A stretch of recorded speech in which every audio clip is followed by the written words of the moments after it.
Well, hello indie people, how are you doing, and welcome to day 6 of World Autism Awareness Week. I know I just did 7, but it's 6. It's definitely 6. For today's video, I'm going to be reviewing a classic film from the 1980s, and that is Rain Man. Basically, guys, I'm just going to say what I like about the film, what I disliked about the film, and also talking about the cultural relevance this film has in today's society. But of course, if you want to learn more about autism, then consider subscribing down below and hitting the notification bell. And of course, if you've missed any of my World Autism Awareness Week videos, then don't worry, there's a playlist at the top of the description down there. If you haven't seen the film, I'll just give you a brief backstory.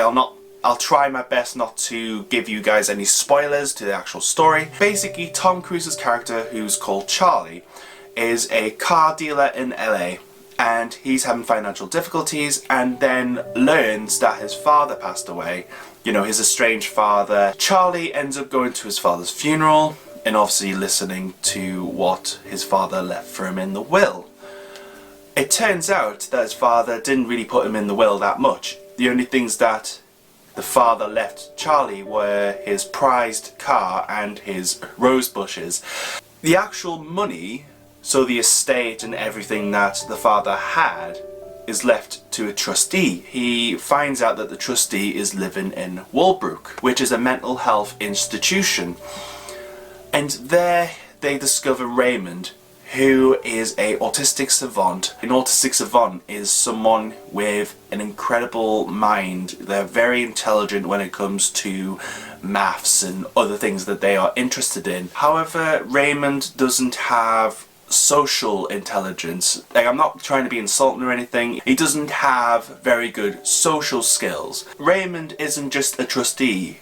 Raymond is actually Charlie's brother. And basically, Charlie kidnaps Raymond in an attempt to get his share of this $3 million. The pair of them go on a journey from the Institute back to LA, in a journey of self-discovery. And basically, guys, that's the story. There are things that I liked about the film, even though it's from an age where there wasn't much autism awareness, and there were things that actually made me quite upset about the film. I'm just going to go over what I liked about the film and what I disliked. Now, I personally love Dustin Hoffman, like, as an actor. Whatever role he does it incredibly well. I liked the portrayal of this autistic savant. Obviously, I think it is a bit of a typical portrayal, and the way that the film is, Raymond is very typically autistic, and it's very clear that he is on the spectrum, and the traits are very clear to see. Dustin Hoffman's character remembers everything. He has a coping strategy for when he gets stressed, so he actually recites a routine from a comedy sketch. It's actually a way for him to calm down. It's not actually that funny or anything, but I thought that was quite interesting.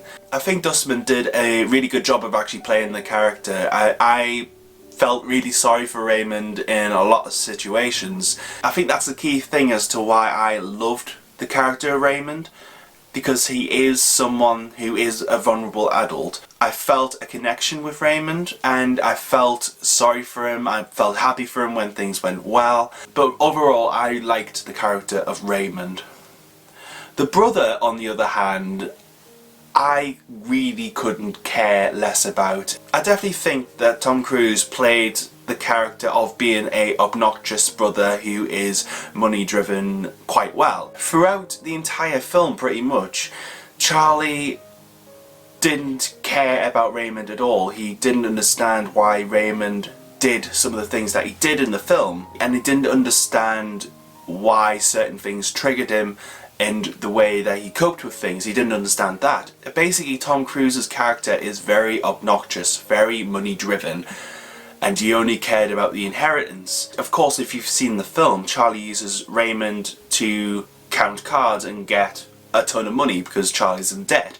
So basically, Charlie uses Ray to get money to help himself. However, I will say that towards the end, he did start to come around, and he did seem to care about Raymond towards the end, but just the rest of it ruined it for me. In terms of the story, it's a very generic story of one finding themselves. However, I feel that the characters themselves make the story rather than the story making the characters. The characters are very strong in the film, and that's the driving force within the film. The music was done by Hans Zimmer, and I love Hans Zimmer stuff, you know, he's a really great composer. So I was absolutely on board for a bit of Hans Zimmer. Now, even though I've said that there's a lot of autistic traits in the film, that doesn't necessarily mean that the awareness and the positivity is that good. In fact, it is extremely negative to the point where I was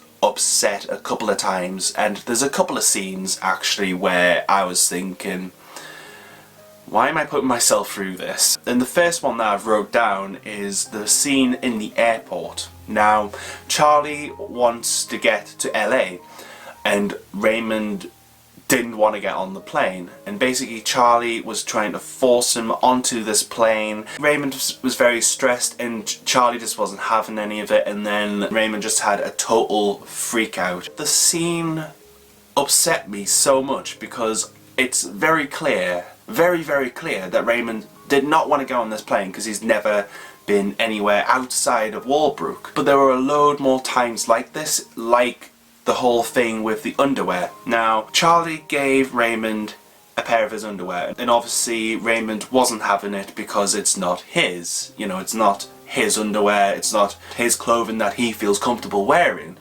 And obviously this upsets Raymond, and he goes on and on about the fact that he wants to go to Kmart. Charlie has a massive freak out. Like, he stops the car, gets out, and he basically says, this autism thing must be a pile of, because no one can be this retarded. And I was just thinking, oh, just because someone has autism does not mean that they are retarded. Yes, they might have a quirkiness in the way that they interact socially, which may not be considered normal, but what the heck is normal?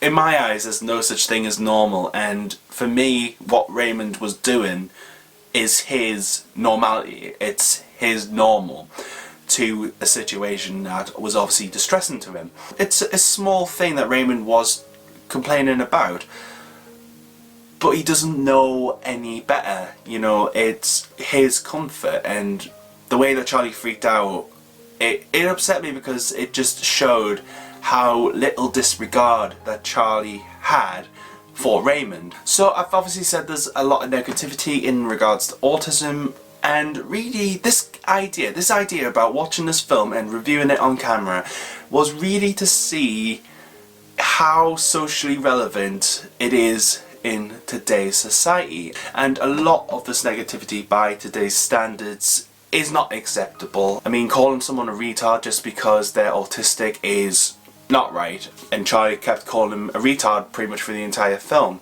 And also Rain Man covers one type of autism, which is savant syndrome.